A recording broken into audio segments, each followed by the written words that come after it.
할렐루야. 어떤 상황 속에서도 저와 여러분을 포기하지 않으시고 또 우리를 인도하시고 지켜주심에 실패하지 않으시는 참 좋으신 목자 되시는 예수 그리스도의 이름을 찬양합니다. 할렐루야.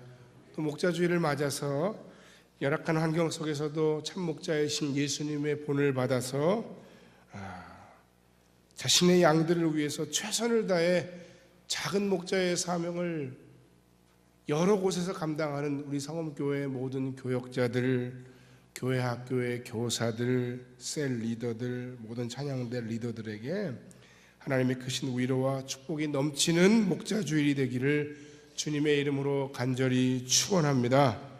할렐루야. 오늘 설교자로서의 저의 간절한 기도는 바로 이것입니다. 연약한 종의 입술을 통해서 누군가 힘들어하는 그가 하나님의 말씀으로 도움을 얻고 다시 한번 쓰러졌던 그가 세워지는 것입니다. 할렐루야. 그리고 그것이 바로 오늘 본문 속에 사마리아의 수가성 여인을 만나 주셨던 예수님의 마음이기도 합니다. 본문 속에서 이 여인을 만나 주시는 예수님의 모습, 먼저 인간적으로 따뜻하게 직접 찾아가 주셨던 예수님의 모습이셨습니다. 예수님께서 사마리아라고 하는 지역의 수가성에 간다는 것, 그리고 그 수가성에 가셔서 그 여인을 만나 주신다는 것, 그것은 그 당시에 어떤 문화적인 배경이나 상황으로서는 가능성이 거의 제로에 가까운 일이었습니다. 왜 그런가 하면 이 사마리아라고 하는 지역은 본래 옛 북이스라엘 왕조의 중심지였지만 이 북이스라엘이 아수르라는 나라에 멸망한 그 이후로부터 그곳에 이방인들과의 자폰이 정책적으로 시행됐고 자연스럽게 그 땅에 이방의 종교와 우상들이 들어오기 시작했고, 그래서 정통 유대인들, 특히 남쪽의 유다시파를 중심으로 한 유대인들 입장에서는 그 사람들은 유대인이 아닌 거예요. 얼마나 경멸하고 얼마나 미워하고 얼마나 싫어했는가 하면 남쪽 유다 지방에서 북부 갈릴리 지방으로 가기 위해서 그 유대인들이 했던 방법이 뭐냐면 중간에 있는 사마리아를 거치지 않고 왼쪽에 있는 여러분들 보면 그게 이쪽이겠네요. 왼쪽에 있는 지중해를 거쳐서 이렇게 뺑뺑 돌아가는 거예요. 오른쪽에 있는 요단 동편을 돌아서 뺑뺑 돌아서 북부 갈릴리로 갔어요. 마찬가지예요. 북부에서 남부로 갈 때도 마찬가지였어요. 그냥 내려가고 그냥 올라가면 되는데 사람들이 그 정도로 그 사마리아의 사람들과 지역을 혐오했다는 겁니다. 그것이 유대인으로서 사마리아 지방에 들어가는 것이 얼마나 당시에 큰 장벽이었는가 하는 것을 단적으로 보여주는 예예요. 그래서 오늘 이 사마리아 수가성 여인이 예수님께도 그렇게 얘기하고 있지 않습니까? 왜 사마리아 여자가 이르되 당신은 9절에 유대인으로서 어찌하여 사마리아 여자인 나에게 물을 달라 합니까? 이는 사마리아인과 유대인이 상종하지 아니함이라. 사마리아인과 유대인이 상종하는 데서 끝나는 것이 아닙니다. 어째서 유대인 남자가 사마리아 여자인 나에게 이런 이야기를 합니까? 그러나 예수께서는 이런 수많은 사람들의 수군거림과 제자들의 반대에도 불구하고 여러 장벽들을 뛰어넘으시는 거예요. 뛰어넘으셔서 그 사마리아 땅을 통과하십니다. 그리고 그 사마리아 성에서도 어쩌면 가장 비난받을지도 모르는 그 여인을 찾아가셔서 정오에 물길로 나온 그 여인을 만나주시고 다른 사람들의 이목은 신경 쓰지 않으시고 그 여인에게 다가가 말씀하셨다는 겁니다. 왜 그랬습니까? 그 영혼을 돕기 위해서 그랬습니다. 여러분, 이런 모습이야말로 진정한 목자이신 주님의 뒤를 따라가는 모든 목자된 자들의 삶의 모습이고 모든 제자된 사람들의 진정한 삶의 모습입니다. 우리는 오늘 이 시간 연약하고 게으른 주님의 사람으로서의 우리의 연약한 모습을 반성하면서 정말 주님의 뒤를 따라가야 할 우리 하나님의 교회 공동체가 있어야 할 곳이 어디인지, 우리가 누구를 향해야 하는지, 우리가 어디를 향해 달려가야 되는지, 우리가 누구와 더불어 사역해야 하는지 다시 한번 말씀 가운데 분명하게 생각하고 깨닫는 그런 계기를 삼는 아침이 되기를 주님의 이름으로 간절히 축원합니다. 우리끼리가 좋사오니 여기까지가 좋사오니 하고 교회 문턱을 높이고 교회 울타리를 높게 담장을 쌓아 만드는 것은 결코 주님이 보여주신 사역의 모습이 아니셨습니다. 하나님의 교회와 하나님의 사람들이 가야 할 곳은 저 세상입니다. 손가락질 받는 그들입니다. 오늘날은 교회가 더 손가락질 받으니 그것이 문제입니다만, 그러나 분명 하나님의 은혜를 받은 우리가 가야 할 곳은 믿지 않는 사람들이고 우리의 도움을 영적으로나 육적으로나 정서적으로나 우리의 지지가 필요한 그들을 향해 우리가 다가가서 주님의 이름으로 만나주고 주님의 이름으로 격려하고 주님의 이름으로 사랑하며 섬기는 것, 그것이 바로 오늘날의 주님의 제자된 교회가 여러분들이 감당해야 할 일들입니다. 다음은 그 여인과 대치하시면서까지 그녀의 진짜 문제를 해결해 주시는 예수님의 모습을 우리는 오늘 본문 가운데서 봅니다. 따뜻한 마음으로 갈 수 없는 그 여인을 향해 찾아가 만나주신 예수님, 이번엔 굉장히 단호한 모습을 보이시는 거예요. 지금 어떻게 보면 대치 상황이에요. 굉장한 긴장관계가 그 안에 있어요. 어떤 긴장관계입니까? 예수님의 목양의 섬김은 찾아가셔서 그냥 만나주신 것으로 끝나지 않았어요. 우리는 본문 속에서 그 영혼을 살리시기 위해서 더 이상 단 한 발자국도 꿈쩍하지 않으시고 뒤로 물러나지 않으시고 그 여인과 영적으로 지금 대치하시면서 그 영혼의 문제를 해결하시려고 하시는 예수님의 모습을 우리는 본문 속에서 발견해야 합니다. 이 예수님은 이 여인의 문제에 대해서 더 이상 물러서지 않으셨다는 겁니다. 오늘 이 자리에 나온 저와 여러분을 향해서도 예수님은 같은 입장이십니다. 여러분들에 대해서도 우리 주님께서는 마찬가지로 같은 생각으로 여러분들을 만나주시고 여러분의 마음을 만지시고 해결해 주시길 원하십니다. 예수님은 그 여인의 문제가 무엇인지 들춰내서라도 그 여인의 문제를 부각시키셔야 했고, 그리고 그 문제를 기어이 해결하시고야 마셨습니다. 첫 번째, 예수께서 해결해 주신 수가성 여인의 문제는 그 어떤 것으로도 채워지지 않는 공허함이라는 문제였습니다.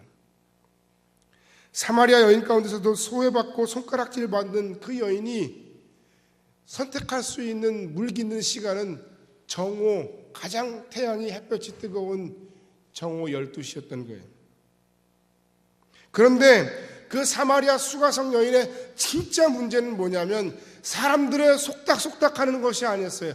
사람들의 수근수근 하는 것이 아니었어요. 그 여인의 진짜 문제는 마음속에 어떤 허전함, 공허함이었습니다. 그 공허함이 채워지질 않는 거예요. 사람들이 자기를 향해 얘기하는 건 중요하지 않아요. 문제는 내 마음에 그 공허함이 채워지지 않는 거예요.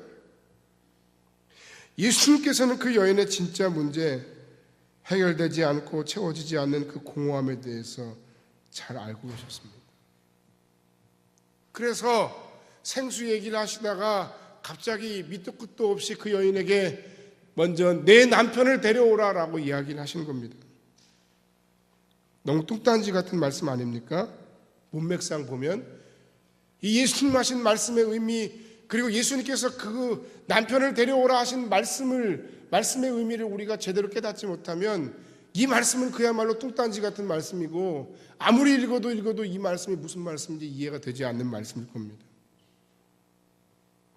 그렇게 예수께서 그 여인에게 힘들어하고 괴로워하고 답답해하는 공허한 그 여인에게 내 남편을 데려오라라고 말씀하신 데는 이유가 있었다는 거예요. 그동안 이 여자가 자신의 공허함을 채우기 위한 수단으로 삼았던 도구 또는 우상이 있었습니다. 바로 남자였던 겁니다. 그녀의 남자들에 대해서 예수님은 언급하셨던 겁니다.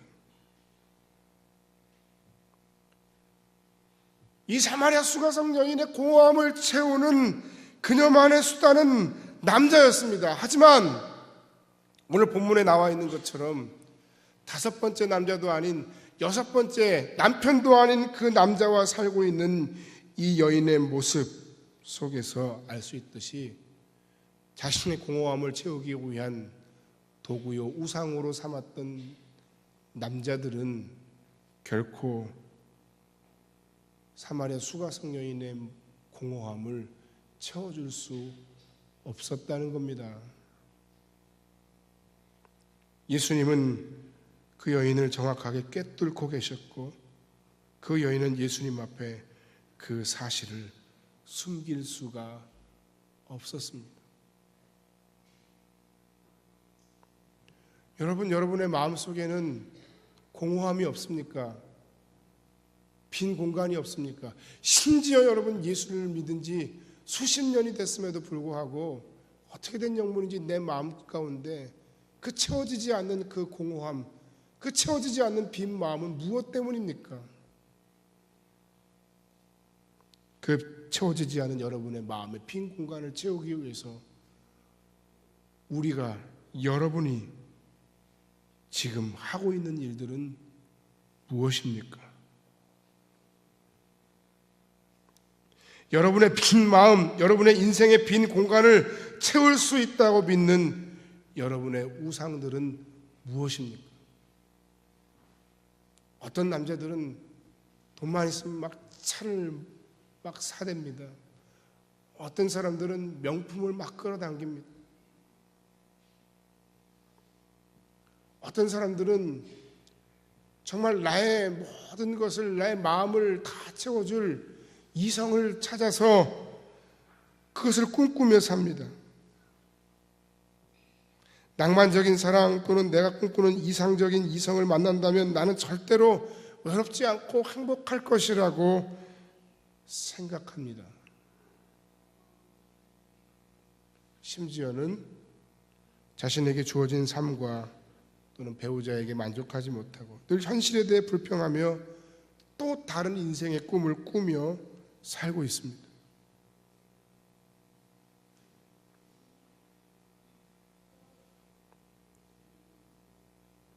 꿈꾸는 것까지는 좋은데 그런데 그것으로 채워지지가 않는다는 말입니다.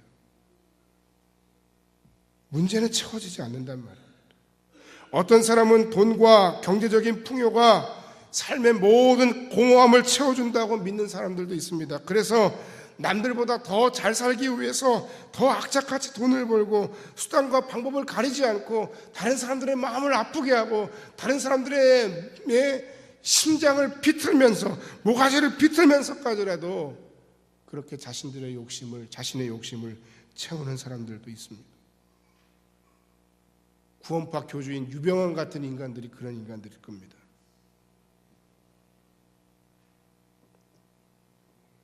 직장과 조직 내에서 인정받고 승진해서 별을 다는 것을 목표로 하는 사람들도 있습니다. 나의 인생을 통한 샐러리맨의 성공 신화를 내가 한번 이루어보겠다. 내가 그런 위치에 있고 내가 그런 것들을 소유하고 내가 그런 사람과 함께 한다면 나는 안전할 것 같고 나는 만족할 것 같고 나는 행복할 것 같고 나는 더 이상 외롭지도 않고 공허하지도 않게 만족스러운 인생을 살 것이라고 생각합니다. 그런데 과연 그럴까요?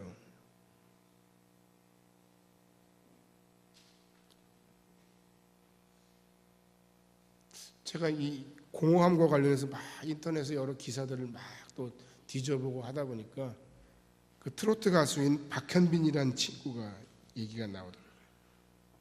인터넷에 보니까 택시라고 하는 그 프로그램에 나와서 자기 자신 나름 잘 나가는 가수가 되고 자기 소속사 사정하고 10년 동안은 내가 여자도 만들지 않겠다 하면서 나름 열심히 사는데 어느 순간인가 마음에 공허함이 밀려오더라는 거예요.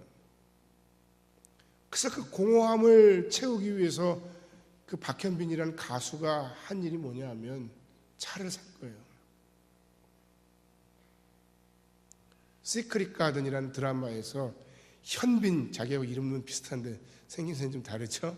현빈이라는 그 배우가 타고 다녔던 그 차보다 정확히 한 단계 위에 있는 차를 사고 나름 만족을, 그 공허함을 달래보려고 애를 썼습니다. 한때 자기가 차가 6대까지 있었대요. 그러나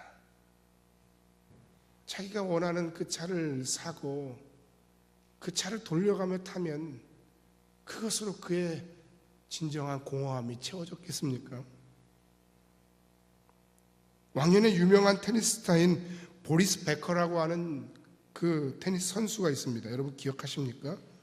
그가 말하기를 나는 윈블던에서 2번 우승했고 첫 번째 우승은, 그 중에 첫 번째 우승은 최연소 우승이었다. 그리고 나는 부자가 되었고 나는 물질적으로 필요한 모든 것을 다 가지게 되었다. 이건 스스로 목숨을 끊은 수많은 유명 영화배우나 팝스타들이 하던 얘기인데 그들은 모든 것을 가졌지만 불행했다. 그리고 나 역시 그 모든 것을 다 가졌지만 내면에 평화가 없다. 그 하고 싶었던 얘기가 뭐냐? 돈, 섹스, 명예, 성취 이것들이면 다 해결될 것 같았지만 그러나 그 모든 것을 다 가지고 또 가져도 그의 목마름은 채워지지 않았다는 이야기입니다. 정말 당신을 만족스럽게 하고 행복하게 할 수 있는 것은 무엇이라고 생각하십니까? 무엇을 왜 그토록 여러분은 지금 열심히 뛰고 계십니까? 여러분의 그 공허함을 여러분은 무엇으로 메울 수 있다고 생각하십니까?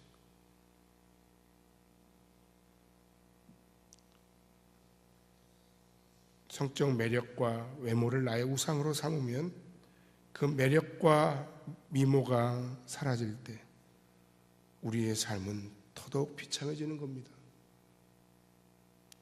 돈을 나의 공허함을 채우기 위한 우상으로 삼을 때 그것은 절대로 여러분에게 풍성함을 주지 못합니다. 왠 줄 아십니까? 돈에 만족이 어디 있어요? 여러분이 어쩌면 더 편하게 잠잘지도 몰라요. 많은 돈을 가진 분들은 이 돈을 어떻게 해야 내가 죽을 때 좀 상속세를 좀 덜 떼고 자식들에게 줄까? 요새 혼수 상태에 빠졌다고 소문이 난 S그룹의 회장님은 돌아가시면 상속세만 10조 원이라는데 과거에 100대 기업을 하던 사람들 얘기 들어보면 그 다음 단계는 30대 기업에 들어가고 싶고 그 다음은 10대 기업에 들어가고 싶고 그 다음은 세계적인 글로벌 기업을 만들고 싶고 저 정도면 될 것 같은데 그런데 끝이 없더라고요. 권력을 숭배합니까? 결국 그 권력으로 인해 두려워하며 더 큰 권력을 추구하다가 파멸해버리는 것을 우린 많이 봅니다. 건불 10년도 아니죠? 지혜를 숭상하며 지혜를 여러분의 공허함을 채우는 우상으로 삼습니까? 언제나 내가 실수하지 않을까? 나의 멍청함이 항상 들통날 위기에 처하면서 더 나보다 지혜 있어 보이는 그 사람들 인해 열등감으로 가슴앓이를 하면서 살아갑니다.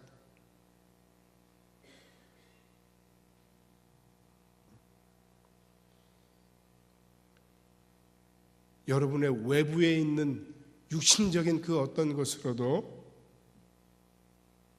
여러분 당신의 마음, 당신의 영혼의 빈 공간, 그 공허함은 메울 수가 없습니다. 왜냐하면 여러분의 공허한 마음의 자리는 바로 바로 영혼이기 때문입니다. 육신이 아니라 영혼이에요.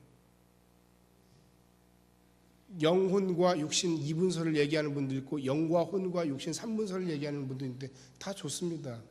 근데 거기에서 그 혼에 해당하는 부분이 무엇인가 하면 바로 우리의 마음과 우리의 정신이에요. 마음과 정신의 자리가 영혼에 있다는 거예요. 그런데 그 빈 마음, 그 공허한 마음을 채우기 위해서 우리가 하는 일이라고 하는 것은 고작 무엇입니까? 육신적인 것으로 그것을 땜빵하는 거예요. 잠깐은 있게 합니다. 그러나 잠시일 뿐이라는 거예요. 그 육신적인 것으로는 우리들의 그 공허한 마음을 채울 수가 없는 겁니다. 어떻게 해결하면 되겠습니까? 두 번째, 오직 예수 그리스도를 통한 하나님의 은혜만이 나의 마음의 공허함을 채울 수 있습니다. 예수께서 여인에게 남성 편력을 폭로하신 이유는 그 여인으로 하여금 창피하게 하시고 그 여인으로 하여금 그 여인이 정말 영적으로 꼼짝 못하게 하고 그 여인을 무릎 꿇게 하기 위함이 아니었어요. 그녀의 빈 마음, 공허함을 채우는 진정한 방법을 예수님께서는 알려주시기 위해서 그랬다는 거예요. 왜냐하면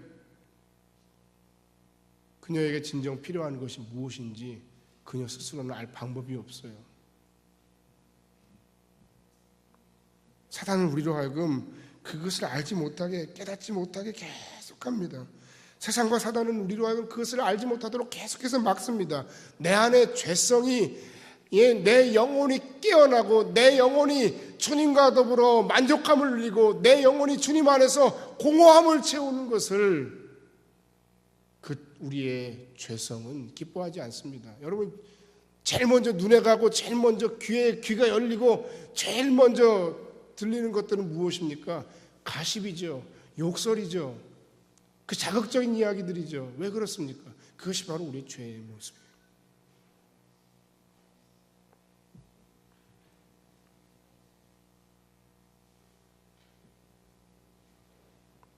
본문 10절로 11절 말씀에 예수께서 대답하여 이르시되 내가 만일 하나님의 선물과 또 내게 물 좀 달라 하는 이가 누구인지를 알았더라면 내가 그에게 구하였을 것이요 그가 생수를 내게 주었으리라. 13절과 14절 말씀에 예수께서 대답하여 이르시되 이 물을 마시는 자마다 다시 목마르려니와 내가 주는 물을 마시는 자는 영원히 목마르지 아니하리니 내가 주는 물은 그 속에서 영생하도록 솟아나는 샘물이 되리라. 무슨 말씀입니까? 한마디로 이런 말씀이에요. 너에게 진정으로 필요한 것은 영생하도록 솟아나는 하나님의 은혜다. 우리의 영혼의 자리에 있는 그 마음의 공허함이 채워지기 위해서는 오직 하나님의 은혜만이 우리의 영혼의 공허함을 메꿀 수 있고 채울 수 있다. 오직 하나님의 진정한 사랑만이 진실하고 완전한 사랑으로 그 모든 여러분의 인생의 공허함을 메꾼다.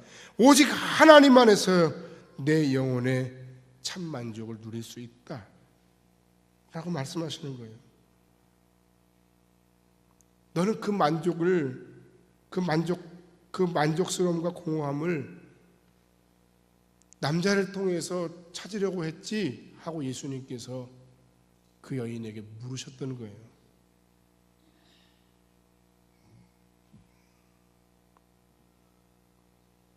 그러자 여인이 그렇게 얘기하는 겁니다. 어떻게 해야 그러면 제가 하나님께 예배하며 하나님의 은혜를 구할 수 있을까요? 20절 말씀.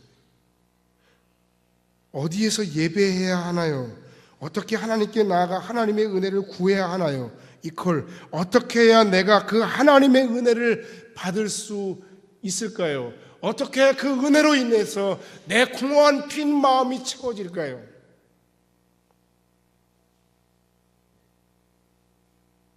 예배입니다. 여러분, 예배가 여러분의 신앙인으로서의 어떤 의무감이니까 우리가 이 예배 가운데 참 여러 가지 하나님 기뻐하시는 참 예배의 모습을 하지 못하는 겁니다.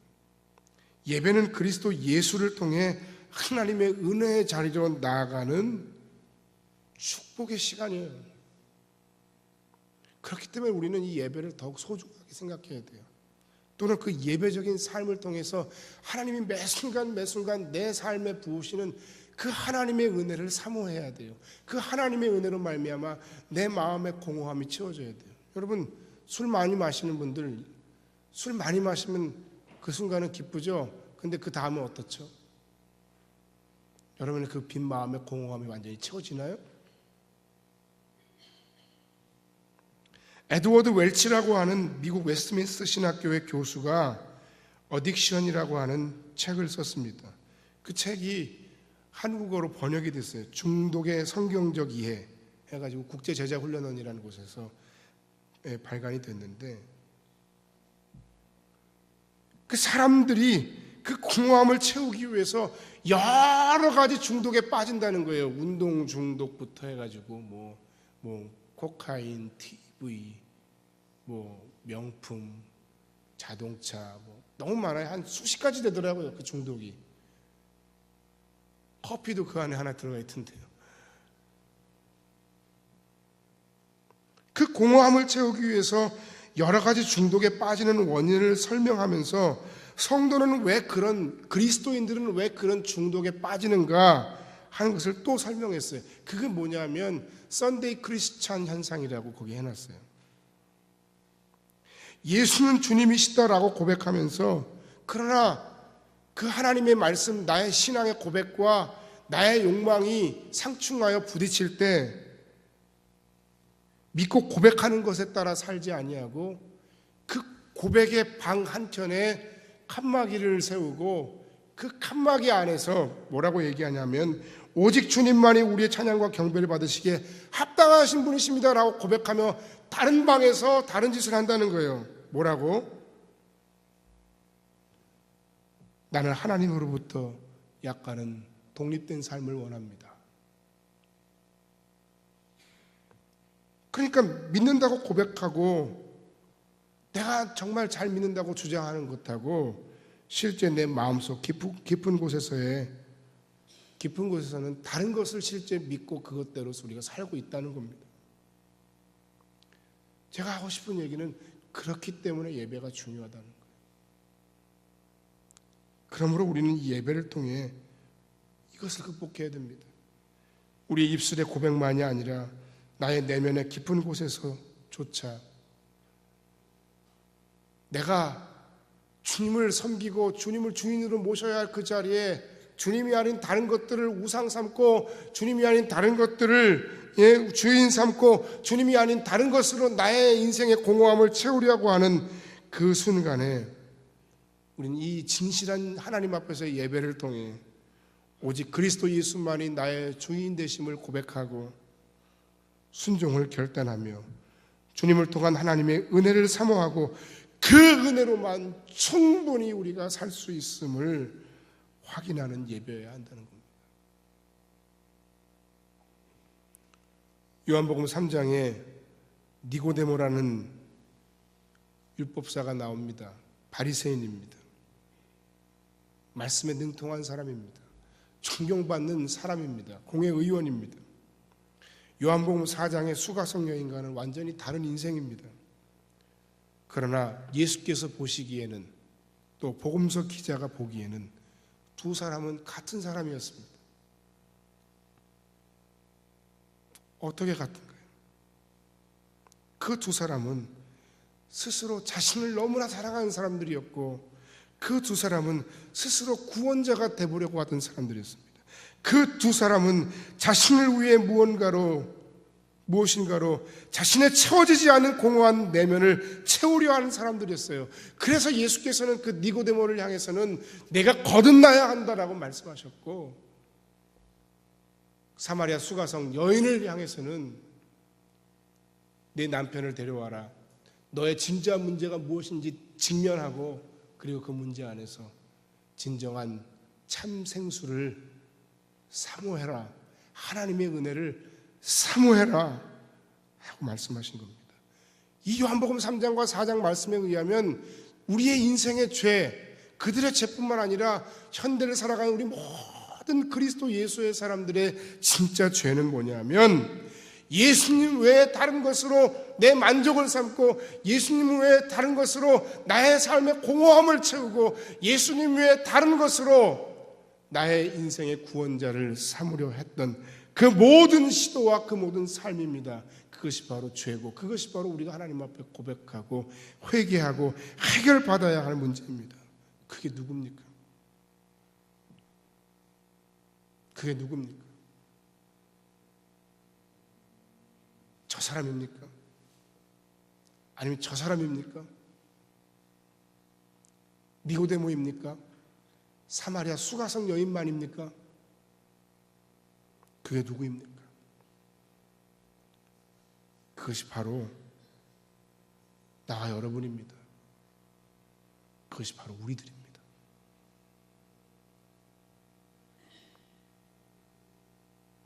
이제라도 나에게 진정한 주님으로 말미암아 주님이 허락하시는 나의 인생의 공허함을 채울 수 있는 참 생수가 필요함을 깨닫고 고백해야 됩니다. 이제라도 하나님의 은혜가 아닌 다른 것으로 채우려 했던 우리의 공허함을 채우려 했던 우리의 마음의 우상과 죄악들을 회개해야 합니다. 이제라도 빈 마음을 채울 수 있는 인생의 참된 구원자는 오직 예수님 한 분뿐임을 고백해야 합니다. 이제라도 진실한 예배적인 삶을 통해서 그 하나님의 은혜를 구하며 그 채워지지 않는 내 빈 마음과 삶의 공허함을 오직 예수 그리스도를 통해 채워야 하고, 진정한 내 삶의 주인이 오직 주님이심을 다시 한번 고백하고 결단해야 합니다. 결론의 말씀을 드리고 말씀을 마칩니다. 여러분 목말라 보신 적이 있으시죠? 생수를 구하는 건 참 너무 쉽습니다. 쉽게 구합니다. 이제는 생수도 물만 있으면 되는 게 아니고, 그래서 여러 가지 다양한 모양의 음료, 많은 기호품들이 있습니다. 그런데 여러분, 정말로 여러분의 인생 가운데 그 흔하디 흔한 것 같은 그 물조차 구할 수 없다면 여러분, 그것이 얼마나 고통스러운 일인 줄 아십니까? 그리고 가장 목말랐을 때 마시는 물이야말로 가장 기억에 남는 꿀맛 같은 물맛일 겁니다. 진정으로 우리에게 필요한 것이 무엇인지, 내면으로부터의 만족, 영적인 것을 통한 체험이라는 것을 다시 한번 고백하면서 그 목마름의 정체를 우리는 이제 알아야 됩니다. 아까 말씀드린 것처럼 세상과 사단은 우리로 하여금 그 공허함의 정체를 어떻게든지 숨기려고 하고 어떻게든지 깨닫지 못하게 하려 노력합니다. 내 안의 죄성 역시 마찬가지입니다. 세상적인 욕망의 성공의 가능성이 조금이라도 크면 클수록 우리는 그 공허함을 의욕이라 말하고, 불안함을 기대라고 말하며 착각합니다. 그리고 열심히 내가 일함에도 불구하고, 열심히 내가 우위를 향해 달려감에도 불구하고 내 마음에 아직 그 공허함이 채워지지 않은 이유는 그 목표를 내가 성취하지 못했기 때문이라고 생각하게 합니다. 그러다 결국 그 목마름의 정체조차, 그 공허함의 정체조차 모른 채 우리는 그렇게 1년 1년 우리의 인생을 허비하며 살아가는 것입니다. 내 안에 타는 목마름은 오직 예수님만이 채우십니다. 할렐루야. 예수만이 생명수이시고 예수만이 우리의 공허함을 채우는 유일한 분이십니다. 예수님만이 나와 여러분을 위해 스스로 낮아지신 분이십니다. 목마르지 않으셔도 될 그분이 스스로 목말라지셨고 십자가에 달려 죽으시면서 내가 목마르다라고 말씀하신 분이 바로 그분이십니다. 오직 그분을 통해서만 우리는 하나님의 은혜의 자리에 나아갈 수 있습니다. 오늘 이 아침에 주시는 말씀 통해 우리 심령과 삶의 모든 공허함이, 내 영혼의 자리에 숨어있는 그 모든 공허함이 예수 그리스도의 은혜로 말미암아, 예수 그리스도를 통한 하나님의 은혜로 말미암아 채워지고 회복되는 여러분의 인생과 가정과 우리 성운교회 공동체가 되어지기를 주님의 이름으로 간절히 축원합니다. 기도하겠습니다.